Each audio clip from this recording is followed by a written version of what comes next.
Tabé, je vais te montrer quelque chose en quelques minutes. Et nous allons prier encore un peu. 1 Chronique chapitre 4, versets 9 à 10.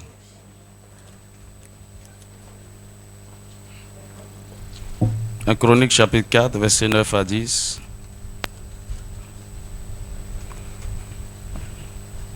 Jabez était plus considéré que ses frères. Sa mère lui donna le nom de Jabez en disant: c'est parce que je l'ai enfanté avec douleur. Jabez invoqua le Dieu d'Israël en disant: si tu me bénis et que tu étendes mes limites, si ta main est avec moi, et si tu me préserves du malheur, en sorte que je ne sois pas dans la souffrance. Et Dieu accorda ce qu'il avait demandé. Que le Seigneur t'accorde ce que tu as demandé. Dans le nom de Jésus. La puissance libératrice de la bénédiction. La puissance libératrice de la bénédiction. Ce que je vais te communiquer ce matin est que rien ni personne, ni aucune circonstance ne peut maintenir pour toujours ou pendant longtemps en captivité, en prison, dans la souffrance, dans la misère, un homme qui est béni. Dis-moi amen. Aussi longtemps qu'il y a une bénédiction sur vous, elle vous libérera, elle vous sortira de la captivité. Parce que la bénédiction de Dieu n'est pas à être emprisonné. Dieu nous bénit, non pas qu'on dise, ouais, je suis béni, mon ami, non, la bénédiction doit parler. Et mieux, en fait, Dieu nous bénit pour que, en réalité, nous soyons une source de bénédiction. Et en étant une source de bénédiction, son nom est glorifié. Donc, la bénédiction ne peut pas être quelque part être emprisonnée. C'est comme si Dieu a investi sur une terre non fertile. C'est comme si Dieu a semé et il ne peut pas moissonner. C'est comme si Dieu a investi et il ne peut pas rentabiliser son investissement. La bénédiction de Dieu ne peut pas être sur toi sans parler. C'est pourquoi Dieu sait qu'il y a beaucoup de choses qui peuvent nous maintenir en captivité. Mais aussi longtemps que la bénédiction de Dieu est sur nous, elle nous libérera de la captivité. Dis-moi amen. Abraham, notre père de la foi, était dans l'idolâtrie. Était dans la pauvreté. Était marié sans enfant. Vivait dans le péché. Il ne connaissait pas le Dieu véritable. Alors Dieu l'a visité. Mais vous allez comprendre qu'en visitant Abraham, Dieu n'a pas dit: hey, Abraham, tu sais que tu vis dans le péché, non? Les dieux que vous adorez là, c'est pas bon. Hein? Tu es souillé, tu es maudit, je vais te délivrer, je vais faire ceci, il faut arrêter de faire ceci, si tu fais ceci, Non, Dieu n'a pas dit ça. Alors, il connaissait en réalité sa condition, ses origines et tout ce dont il souffrait. Mais sur cet homme vivant dans le péché, dans les limitations, Dieu a relâché juste la bénédiction. Parce qu'il savait quoi? La bénédiction a la capacité, la puissance de régler tout le reste. Dis-moi amen. Et l'une des choses dont Abraham a été libéré par la bénédiction, ce sont ses origines. Dieu lui a dit: sors de la maison de ton père, sors de ta patrie. Abraham est sorti physiquement. Mais vous pouvez sortir physiquement d'un lieu sans sortir spirituellement. Votre origine, c'est comme la plupart d'entre nous. Nos origines continuent de nous réclamer. Il y a des mauvaises fondations qui continuent de parler contre nous. Il y a des liens d'iniquité qui continuent d'être nourris par nos origines. Il y a des choses, il y a des péchés qui sont encore de mauvais héritages, des vaines manières que nous avons héritées de nos pères. Pourquoi? On n'est pas encore totalement sorti. Parfois, même nos cordons ombilicaux spirituels ne sont pas coupés.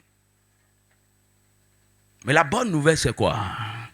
Aussi longtemps que tu es béni, et aussi longtemps que la bénédiction est fonctionnelle, elle finira par te libérer de tes origines.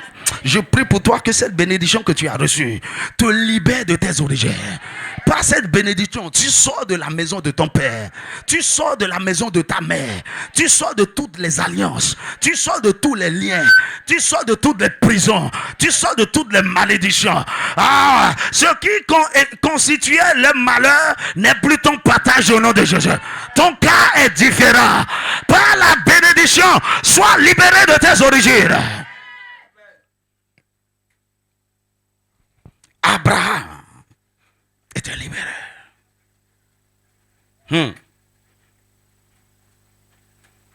Dans le livre de Chroniques, on a lu l'histoire de Jabez. Il dit, sa mère l'a engendré, l'a enfanté dans la douleur, dans la souffrance. Et pour cela, il lui a donné le nom de Jabez qui veut dire souffrance. Et ce jeune homme souffrait. Il a souffert, il a souffert. Mais vous allez remarquer que il y a quelque chose que on nous dit au début du texte. Que Jabez était plus considéré par ses frères. Il était un homme éminent, un homme respecté, un homme influent. Ok? Il était le leader de la famille. Mais ce qui doit faire parler son leadership, il ne l'avait pas. Comme la plupart d'entre vous, les gens vous regardent. Vous avez, il y a une gloire, il y a une lumière. Les gens vous regardent comme référence. Les gens vous regardent comme une source de bénédiction. Que vous êtes bénis, vous êtes différents. C'est vous qui devez aider tout le monde. Les gens placent des demandes sur vous même par rapport à des choses que vous n'avez pas. Et ils n'arrivent pas à croire que vous n'avez pas. Mon ami, c'est la bénédiction sur vous qui fait ça. Dis-moi un vrai amen. Mais le problème, lorsque la bénédiction n'est pas fonctionnelle, n'est pas agissante, vous-même, vous allez sentir, vous êtes riche. Dans votre cœur, dans tout ce que vous faites, vous voyez l'argent, vous voyez la grandeur, mais dans la réalité, ce n'est pas là. Les gens vous regardent, votre sagesse, votre intelligence, ils n'arrivent pas à croire que vous êtes encore là. C'est comme un homme de Dieu qui partageait son témoignage. Il vivait dans un quartier précaire, bizarre, dans une maison bizarre. Non pas parce qu'il n'a pas les moyens pour habiter ailleurs, mais Dieu lui a dit de rester là. Et dans le temps, il prêchait sur une chaîne de télévision. Et un homme l'a vu devant la maison. Il dit, hey, vous ressemblez à l'homme qui fait cette émission-là. Hein? Il dit, ouais, je lui ressemble. Il dit, mais l'homme qui fait l'émission-là ne peut pas habiter ici. Et lui me dit, c'est vrai, hein? Il ne peut pas habiter ici. Quelqu'un qui parle à la télé, il ne peut pas habiter ici. Mais au cas où tu vas le voir, le rencontrer un jour, moi, mais je veux le rencontrer. Mais c'était lui. Je prie pour toi. Écoutez, si ta condition actuelle ne reflète pas ce que tu es, ce que tu fais, que le Seigneur change cette histoire. Dans le nom puissant de Jésus. Dans le nom puissant de Jésus. Jacob, Jabez était le plus considéré. Comment quelqu'un est le plus considéré? Il est dans la souffrance, il est dans la misère, dans la pauvreté. Il souffre, mais il est le plus considéré. Quel paradoxe. Que le Seigneur te sorte de tous ces gens de paradoxe. Dis-moi un vrai amen. Mais il a compris quelque chose. Il a prié. Il a compris que c'est Dieu qui pouvait l'aider. Et il a compris que son premier problème, c'est par rapport à la bénédiction. Il a fait une prière en 4 points. Premièrement, Seigneur, si tu me bénis, c'est que c'est la première des choses. La bénédiction était déjà sur lui, mais il faut une autre bénédiction pour activer et rendre fonctionnel ce qui était là. Alors, si tu étends mes limites,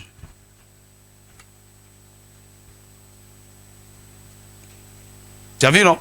Si ta main est avec moi, 3e point de prière, et si tu me préserves du malheur, en sorte que je ne sois plus dans la souffrance. Et Dieu accorda ce qu'il avait demandé. Si tu me bénis, l'histoire de Jabez a changé.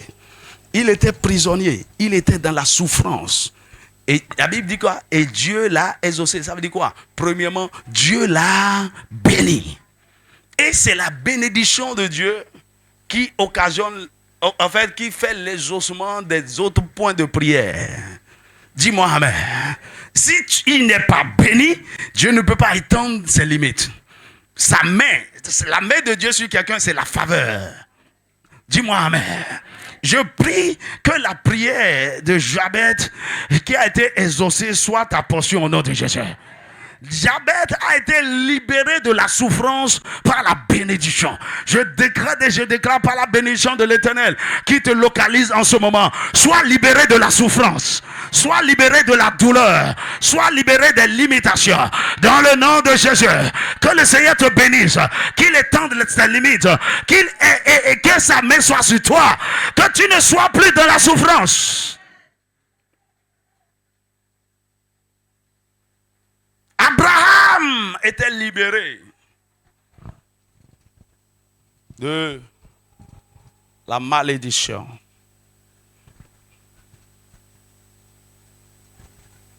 Son fils Isaac aussi était libéré de la sécheresse, de la misère par la bénédiction. Mais je vais m'accentuer essentiellement sur Jacob et Joseph. Écoute-moi bien. Le Seigneur m'a dit, toutes les marques de bénédiction que vous voyez en Jacob, je vous l'accorde. Je l'accorde à la mission de l'aigle. Dis-moi amen. Vous savez, il y a trois anciens manteaux par lesquels nous fonctionnons ici. Et le manteau de Moïse. Et qui dit manteau de Moïse dit Josué aussi. Le manteau de Moïse, le manteau de David et le manteau de Jacob. Dis-moi amen. Vous savez que Jacob, il fait partie des patriarches. Et la bénédiction d'Abraham reposait sur lui. Ok? C'est lui qui était mandaté pour engendrer les 12 nations, la nation d'Israël à travers ses 12 offices. Ok? Mais cet homme avait un problème. Bien qu'étant béni, il avait un problème de cœur. Il avait un problème de caractère.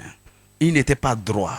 Il était faux, trompeur, rusé, manipulateur. Il a trompé son frère. Il n'a pas la ruse à acheter le droit d'aînesse de son frère. Et parce qu'il a acheté le droit d'aînesse, il a donc naturellement droit à la bénédiction. À la bénédiction de son frère. Dis-moi amen. Parce que le droit d'aînesse, c'est ce qui donne accès à l'héritage, à la bénédiction.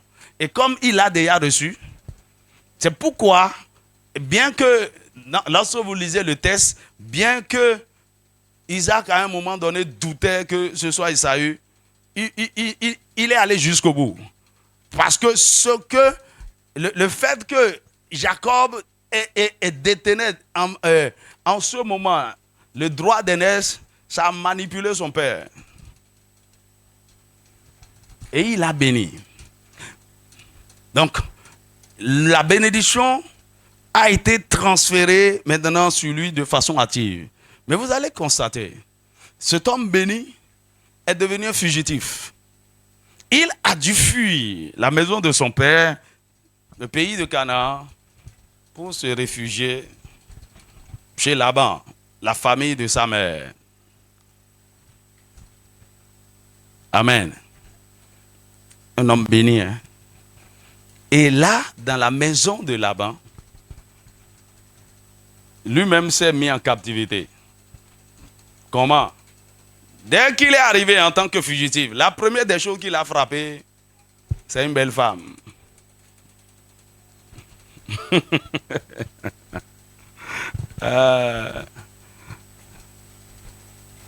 Donc, il a vu qui?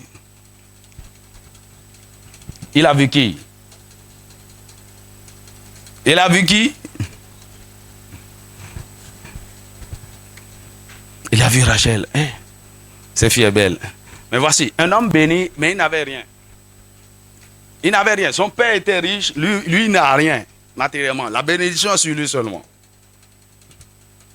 Ok? Donc, il n'a rien pour payer la dot. Donc, il a négocié sa dot.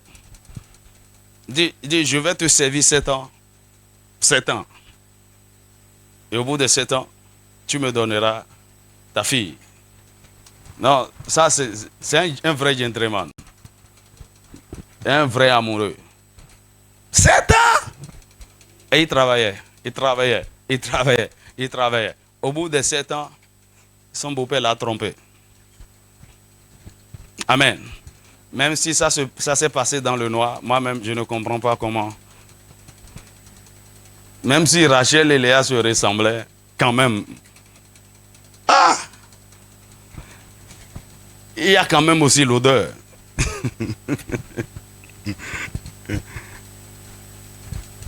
En tout cas, elle a été trompée. Parce que lui-même est un trompeur. On l'a trompé. Qui s'est trompé sera trompé. Qui vole les gens sera volé.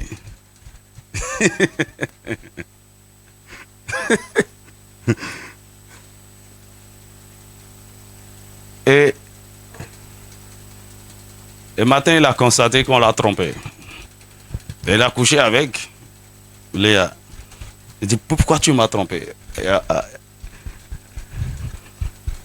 Le père lui dit, non, ça ne se passe pas. Tu ne peux pas prendre la cadette, c'est l'aîné et mon mari d'abord. Et Jacob, il renégocie maintenant. Et non, c'est Laban qui lui dit, ok, c'est-moi encore 7 ans, je vais te donner la soeur. Celle que tu aimes. Il a encore servi 7 ans. Et après ça, il a encore servi 7 ans. Jacob est resté 21 ans chez Laban. Et au bout de tous ces moments, la seule chose que cet homme avait, il avait 2 femmes et des enfants. Et vous lisez l'histoire, il a encore fait des enfants chez les servantes de Rachel et de Léa. Il avait des enfants, beaucoup d'enfants, de femmes, mais il n'était rien. Mais ce qui se passait, c'est quoi? À cause de lui, Laban était béni. Et il était de plus en plus béni. Je ne te suis pas en train de raconter une histoire. Je t'amène quelque part. Parce que quelque chose sera provoqué dans ta vie tout à l'heure. Dis-moi un vrai amen. Genèse chapitre 30, verset 27. Il dit, Laban lui dit, puis-je trouver grâce à tes yeux? Je vois bien que l'Éternel m'a béni à cause de toi. Mais lui-même, qui transporte la bénédiction, qui a béni les autres, par qui les autres sont bénis, il est dans la souffrance. Mon ami, ça c'est des paradoxes. Là où vous êtes, il y a des choses qui sont en vous. Mais parce que la bénédiction n'est pas fonctionnelle, vous pouvez aller à des endroits et les gens vont exploiter ce que vous avez pour s'enrichir. Des gens seront contents de vous avoir à leur service. Des gens seront contents de vous avoir comme associés et partenaires. Et ils vont prospérer. Mais si vous-même, vous décidez de faire cavalier seul, de vous débrouiller, ça ne marchera pas. Pourquoi? Vous êtes encore en captivité. Il faut que la bénédiction, une bénédiction supérieure vienne vous libérer. Alors dis-moi un vrai amen. Dans Genèse chapitre 30, verset 30, Jacob, les troupeaux de Laban se multipliaient. Tout ce qui appartenait à Laban se multipliait. Il dit, le Seigneur m'a béni par toi. Et lui-même, il dit maintenant, quand travaillerai-je aussi pour ma maison? Comment je vais... J'ai été une bénédiction pour les gens. Les gens se sont enrichis grâce à moi. Mais quand est-ce que moi-même, je vais faire quelque chose pour moi-même, pour ma maison? Aide-moi à dire à ton voisin, c'est maintenant que ça commence. Dis-moi un vrai amen. Tu ne seras pas juste un instrument de bénédiction pour les autres. Alléluia. Alors, dans cette condition, Jacob a commencé par crier à Dieu. Il a commencé par crier à Dieu. L'une des choses qui active la bénédiction, c'est la prière. Dis-moi amen. Jacob a commencé par crier à Dieu. Comment je vais m'en sortir? Comment je vais faire? Comment je vais faire? Comment je vais faire? Et Dieu l'a visité et il lui a donné une sagesse. Et c'est ce qui va descendre sur quelqu'un tout à l'heure. Dis-moi un vrai amen.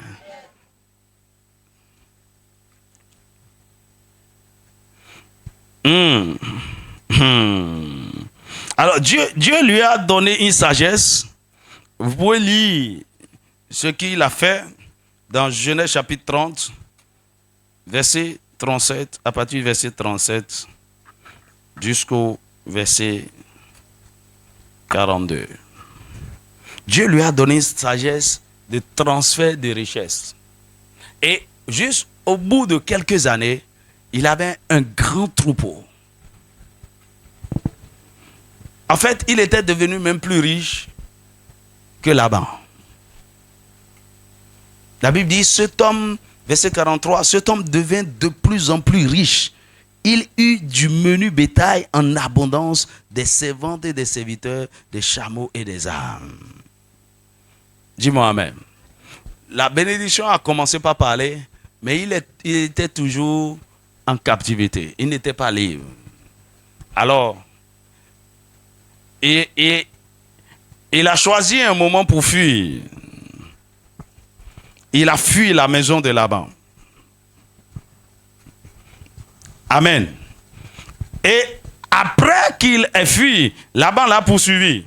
Et la Bible nous dit que Dieu a visité Laban dans le sommeil. Il lui dit, garde-toi de faire du mal à Jacob. Garde-toi de lui parler en bien ou en mal. Laisse-le tranquille. Mon ami, lorsque la bénédiction de Dieu est sur vous, le Seigneur veille sur vous, le Seigneur vous protège. Dis-moi amen. Mais Jacob, malgré qu'il soit béni, bon, matériellement, il a la richesse. Ok, il n'était pas heureux, il n'était pas satisfait, il n'était pas comme. Il avait un problème. Il sait qu'il doit être délivré de son mauvais cœur. Il n'avait pas la paix. Il vivait constamment dans la peur, dans le trouble. Et il se dit, le jour où je vais rencontrer mon frère Esaü, et qu'est-ce qu'il va me faire? Et c'est là que le plus grand miracle a été produit. La Bible dit, il a rencontré Dieu face à face, il a lutté avec Dieu et son nom a été changé. Genèse chapitre 32, versets 24 à 30. Il a dit quoi? Si tu ne me bénis, il dit, je ne te laisserai point aller que tu ne m'aies béni. La bénédiction est sur moi, ça a produit un certain nombre de choses. Mais mon cœur, je ne suis pas encore libre. Il faut que je sois totalement libre. Et que je rentre pleinement dans l'accomplissement de ma destinée. Et donc, avec ces rencontres, le sceau de la bénédiction sur Jacob était que Dieu a changé son cœur. Dieu a restauré son âme. L'homme a dit, la perversion qui était en lui a été ôtée par cette rencontre avec Dieu. Il a été transformé en un clin d'œil. Mieux, Dieu a changé son nom. Et le plan de Dieu, la destinée qu'il transportait était le Père d'Israël. C'est lui qui allait engendrer. Donc, il a reçu le nom d'Israël. Dis-moi amen. Le Seigneur change ton nom aujourd'hui. Il te donne le nom qui manifeste, qui exprime ta destinée. Dans le nom puissant de Jésus. Et quand il a quitté là, il était devenu un autre homme. La Bible nous dit, au moment où il a rencontré son frère Jacob, Isaïe, pardon, au lieu qu'Isaïe l'attaque, Isaïe l'a embrassé. Il dit, mon frère, tu m'as manqué. Hein? Qu'est-ce qui s'est passé? Lorsque la bénédiction est sur vous, elle apaise même vos ennemis. Ceux que vous avez offensés, Jacob avait trouvé une stratégie. Il avait mis il a créé tout un troupeau à part pour faire cadeau à son frère, pour l'apaiser. Et il dit, hey, mon frère, c'est pour toi. Il dit, non, mon frère, garde ce qui est à toi. Je n'ai pas besoin de ça. Parce que le Seigneur m'a aussi béni. Dis-moi Amen. Dis-moi un vrai Amen. Et Jacob est devenu le père d'une grande nation. En fait, c'est à travers Jacob que la bénédiction, ce que Dieu a relâché sur Abraham, a été manifesté. Dis-moi Amen. Dis-moi Amen. Alors, sur Jacob, il y a plusieurs types de bénédictions que je voudrais que tu identifies. Et si tu peux saisir par la foi, le Seigneur te surprendra. Dis-moi un vrai Amen. La première des choses que nous voyons dans la vie de Jacob, c'est les rencontres avec Dieu. Cet homme avait ce dépôt.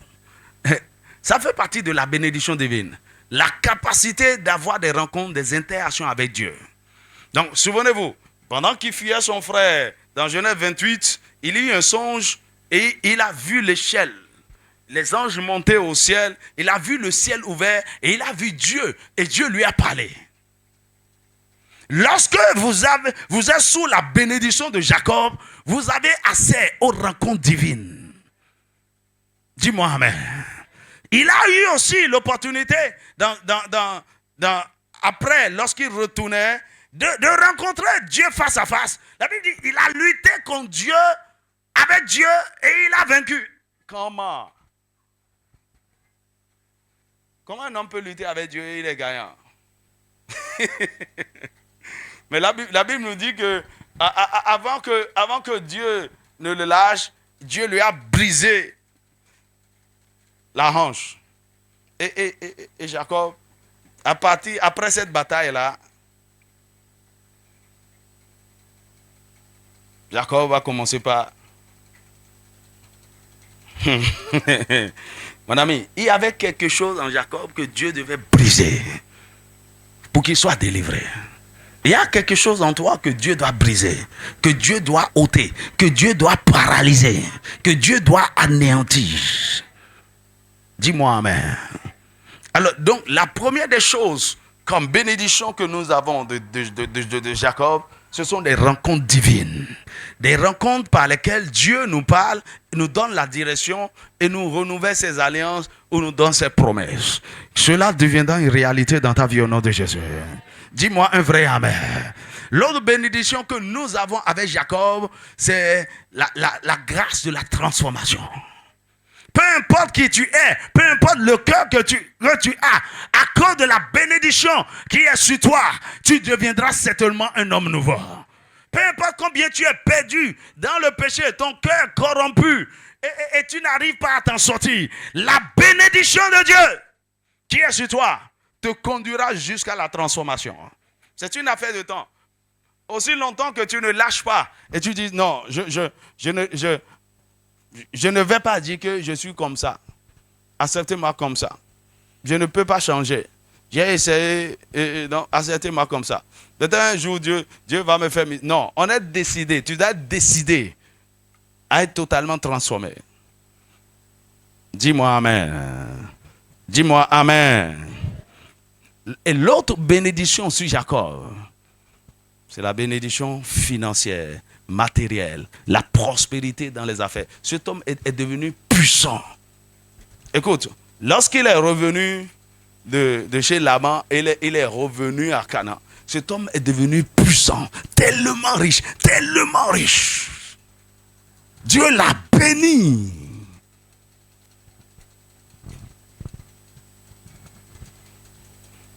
Tu vas rentrer dans cette dimension. Dis-moi un vrai Amen. La bénédiction, la libération. L'autre bénédiction que nous voyons sur Jacob, c'est quoi? Peu importe les systèmes qui vous maintiennent en captivité, la bénédiction vous libérera toujours afin que vous rentrez dans votre destinée. Vous pouvez être en bénédiction pour des gens pendant un temps. Aussi longtemps que vous n'êtes pas encore dans la volonté de Dieu, dans son plan pour vous, il ne vous laissera pas là. Il vous conduira jusqu'à ce que vous rentrez pleinement dans sa volonté, accomplissant votre destinée. Que cela soit ainsi pour toi au nom de Jésus. Je vois cette main de Dieu étendue sur toi. Tu sors de toute captivité. Tu sors de la maison de Laban. Il y a quelqu'un, tu es employé. La volonté de Dieu est que tu sois chef d'entreprise. Dans peu de temps, dans 5 ans, dans 10 ans, le Seigneur te prépare afin que tu rentres pleinement dans sa volonté dans le nom de Jésus. Et Dieu est en train de parler à quelqu'un. Pendant longtemps, tu as servi les autres. Tu as été en bénédiction pour les autres. Les autres peuvent dire que grâce à toi, on a été bénis. Mais je t'annonce, à partir de ce moment où tu m'écoutes, tu entres pleinement dans la volonté de Dieu pour toi. Tu vas bâtir ta propre entreprise. Tu vas prospérer et réaliser de grandes choses pour la gloire de Dieu.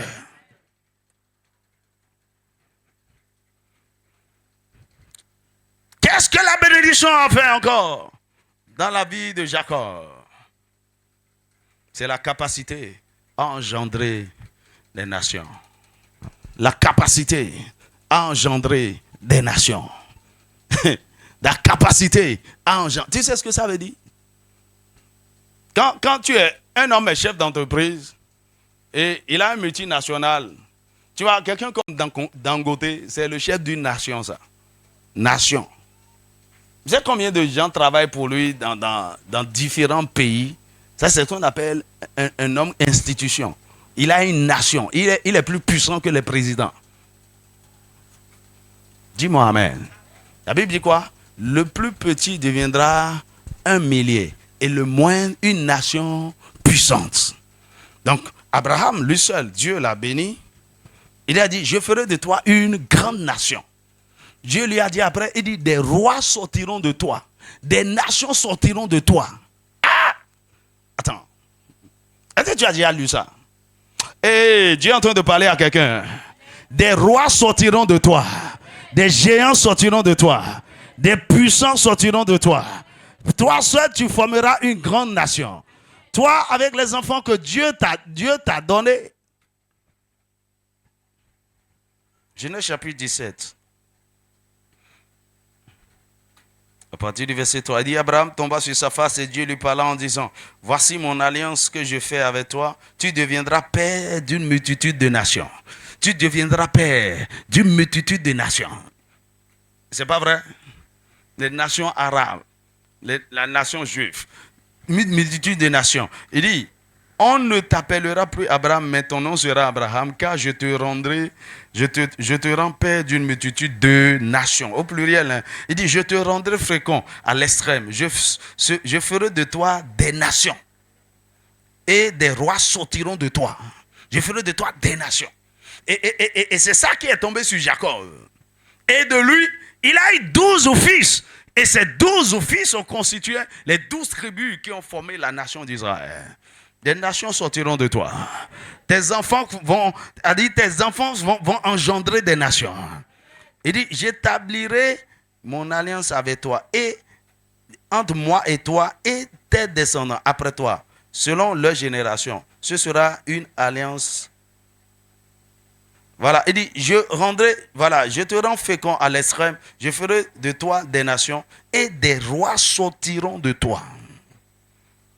Dis-moi amen. Ça, c'est la bénédiction de Jacob. Que cela soit ta portion dans le nom de Jésus. Que cela soit ta portion dans le nom de Jésus. Incline ta tête un moment. Il y a quelque chose qui va se passer pendant les quelques minutes là. La bénédiction de Dieu sur Jacob sera activée sur ta vie. Dans le nom de Jésus. La bénédiction de Dieu sur Jacob sera activée dans ta vie. Ce qu'on a dit de lui va commencer par se manifester dans le nom de Jésus. La première des choses, c'est la transformation. La transformation. La grâce de la transformation. Mais la transformation a été provoquée par quoi? Une rencontre avec Dieu. Je prie à partir de maintenant. J'active cette dimension dans ta vie. Que tu commences par avoir des rencontres surnaturelles. des rencontres avec Dieu, des expériences avec Dieu, des expériences avec des anges, des expériences avec des mondes surnaturels. Tu vas voir Dieu. Je prie que tes yeux spirituels s'ouvrent, que tes oreilles spirituelles s'ouvrent. Tu vas voir le monde spirituel. Tu vas voir les anges. Tu vas voir les créatures célestes. Tu vas voir Dieu. Tu vas entendre sa voix. Dis-moi un vrai amen. Quand les gens disent Dieu m'a parlé, ils disent, pourquoi Dieu ne me parle pas? Mon ami, Dieu va commencer par te parler. Dis-moi un vrai amen. On dit, j'ai vu, le Seigneur m'a montré. Il dit, pourquoi moi je ne vois jamais rien? Le Seigneur ouvre tes yeux à partir d'aujourd'hui. Le Seigneur ouvre tes yeux. Je décrète et je déclare. Ton monde de sommeil devient actif. Ton monde de rêve devient fonctionnel. J'active la dimension prophétique des rêves. Alors, tes rêves sont devenus prophétiques. Lorsque tu vas rêver, ce sera clair. Et tu vas t'en souvenir à ton réveil. De la même manière, écoute-moi bien. Écoute, imagine que lorsque Dieu a visité Salomon, il a dit, j'ai rêvé. Hein. On dirait que j'ai vu Dieu. Qu'est-ce qu'il a dit même? Oh, mon ami, la chose ne va pas s'accomplir. Combien de fois Dieu t'a visité? Les gens t'ont visité pour te donner des instructions. Et tu as oublié. Je décrète et je déclare. Ton monde, la dimension de ton monde de rêve est assainie par le sang de Jésus. Toute perturbation dans ce domaine est nettoyée dans le nom de Jésus. Il y a beaucoup d'entre vous ici. Les démons ont infiltré ce domaine. Les esprits impurs ont infiltré ce domaine. Et quand vous voyez des choses, il y a une confusion. Vous ne savez plus si c'est Dieu, si c'est mélangé. Satan vous montre des choses. Il vous montre des visions. Il vous montre, il vous parle. Vous êtes confus. Je décrète et je déclare que tout agent de confusion dans les révélations divines, à travers les songes, les visions, soit délogé au nom de Jésus. Soit délogé au nom de Jésus. La voix mauvaise, la voix des esprits familiers qui te parlent, se taise au nom puissant de Jésus. Cet esprit de divination qui te montre des choses, cet esprit de serpent qui vient de la maison de ton père, qui vient des origines bizarres et qui te parle, et tu crois que tu as des visions. J'impose le jugement de Dieu sur elle. J'impose le jugement de Dieu. Tout don qui ne vient pas du Saint-Esprit, et tu penses que tu as, dans le nom de Jésus, cela disparaît de ta vie. Cela disparaît de ta vie. Tout don de Satan, que Satan t'a donné, et qui ne vient pas de Dieu, est consumé par le feu. Est consumé par le feu. Cela disparaît au nom de Jésus. Cela disparaît au nom de Jésus. Cela disparaît au nom de Jésus. Le Seigneur assainit tes rêves, tes songes, tes visions, dans le nom de Jésus. Désormais, tout sera clair. Tout sera clair. Tu entendras clairement la voix de Dieu. Tu verras clairement. Tu recevras des instructions à travers des songes. Le Seigneur te montrera des visions. Je décrète et je déclare. Entre à partir de cette nuit, à l'instant même, dans le règne des rencontres surnaturelles. Dans le règne de la visitation divine. Dans le nom puissant de Jésus. Lorsque tu te coucheras, le ciel sera ouvert pour toi. Le monde des anges deviendra habituel pour toi. Dans le nom puissant de Jésus. Marabro Shakataraba. Ne Mashakatarabrakata. Mashakata ne Brashakatarabra.